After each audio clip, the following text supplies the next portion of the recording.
You know that feeling when you're lying in bed at 2 a.m., scrolling through your phone, promising yourself that tomorrow will be different? Tomorrow, you'll finally start that business. Tomorrow, you'll post that first YouTube video. Tomorrow, you'll actually go to the gym. And then, tomorrow comes, and you're right back here, waiting for motivation to strike like lightning. That's the lie you've been tricked to believe. That you need to feel ready, that you need to feel inspired, that motivation comes first, and action follows. But what if I told you it's backwards? What if motivation is the exact reason you're stuck? Here's the truth nobody wants to hear. Motivation is a lie. It's that friend who says they'll help you move, then ghosts you on moving day. Think about it. How many times have you watched a motivational video, felt that fire in your chest, that surge of, I'm going to change my life right now, and then 3 days later, you're exactly where you started? The gym membership, unused. The business idea, still in your notes app.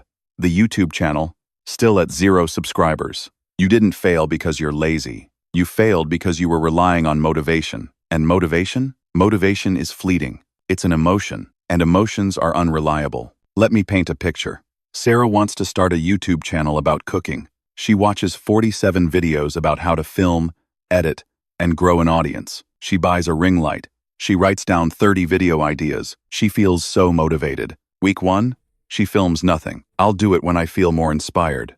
Week 2, still nothing. I need to plan better first. Month 3, the ring light is a clothes hanger, and Sarah is watching someone else's cooking channel, wondering why they can do it and she can't. Or take Marcus. He wants to build a fitness app. He's got the skills, the vision, the time, but every morning he bargains with himself. Do I feel motivated enough to code today? Maybe I should wait until I'm really in the zone. Months pass. The app stays unbuilt. Marcus stays stuck. Sound familiar? Now, here's where it gets interesting. The Japanese have a completely different approach. They don't chase motivation at all. Walk into any Japanese household, and you'll see it. Shoes come off at the door, not because they feel motivated to keep the house clean, but because there's a designated spot, and it's automatic. The rice cooker is preset the night before. The futon is folded every single morning, same way, same time. These aren't chores requiring willpower, they're systems. The Japanese use something called Kaizen, the philosophy of continuous improvement through tiny, effortless changes, and Ma, the concept of reducing friction and creating space for action. In Japanese factories, workers don't waste mental energy deciding where tools go. Everything has a place. Everything has a process.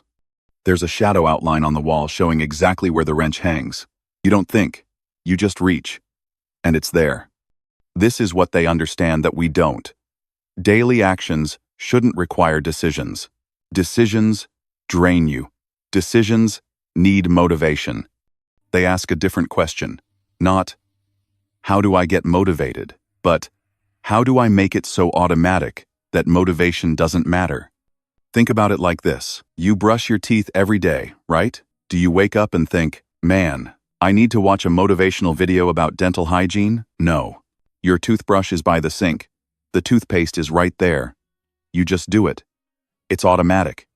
There's no friction. No decision fatigue. That's the secret. The Japanese understand that willpower and motivation are finite resources. They run out. Systems? Systems are infinite.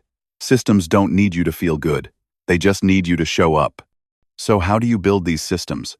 How do you become like those Japanese households, where everything just flows? First, make it stupidly small. The Japanese call this approach Kaizen, improving by 1% at a time. Want to start a YouTube channel? Don't commit to posting 3 times a week. Commit to filming for 2 minutes. Just 2 minutes. That's it. Can't build motivation to write your book? Write 1 sentence. You can do anything for 1 sentence. Here's what happens. That 2-minute filming session, it usually turns into 20. That 1 sentence becomes a paragraph. Because starting is the hard part. Once you're in motion, motion continues. Second, build daily systems that remove all friction. This is where the Japanese philosophy becomes your blueprint. Think about their morning routine. They don't decide whether to fold the futon. It's just what happens after waking up. Same time, same way, every single day. You need to create that same inevitability in your life. Want to go to the gym? Here's your system. Sleep in your workout clothes. Put your shoes by the door. Pack your gym bag the night before. Set your keys on top of the bag. Now when morning comes, you don't think. You don't choose. You just follow the system you built. The barrier isn't motivation anymore. It's just walking out the door. Want to post on YouTube consistently? Create a system. Camera stays set up in the corner. Lighting always ready. Desktop shortcut to your editing software. A simple 3-shot filming checklist printed and taped to your desk. Thumbnail templates already saved in a folder labeled Grab and Go. Each step you remove is one less decision, one less opportunity for your brain to say, nah, not today. The Japanese factory worker doesn't ask, am I motivated to tighten bolts today? His tools are already in his hand at 8 a.m. The workspace is organized. The process is written on the wall. The motion is automatic. Third, make the system your default, not your goal. Here's the shift. The goal isn't post a viral video. The system is film every Saturday at 10 a.m. for 10 minutes. The goal isn't build a 6-figure business. The system is work on the business from 7 to 9 a.m. before checking email, Monday through Friday. In Japan, the tea ceremony master doesn't wake up inspired to perform the ritual perfectly. The ritual itself is the system. The cups are in the same place. The movements are identical. The timing is precise. Excellence becomes inevitable because the system removes every unnecessary decision. Your systems should do the same. No willpower needed. No motivation required. Just the next step, already prepared, waiting for you. Here's what nobody tells you about systems. They give you something better than motivation. Motivation gives you a great day. Systems give you a great life. Motivation feels like fireworks. Loud, bright, exciting, and gone by morning. Systems feel like sunrise. Quiet, consistent, inevitable. Think about Sarah again. Imagine if instead of waiting for inspiration, she committed to just one tiny thing. Every Saturday at 10 a.m., film for 5 minutes. No expectations. No pressure. Just 5 minutes. Week 1, she films a bad intro. Week 2, slightly better. Week 10, she's got 10 videos. Week 52, she's got a real channel. And she didn't need motivation once.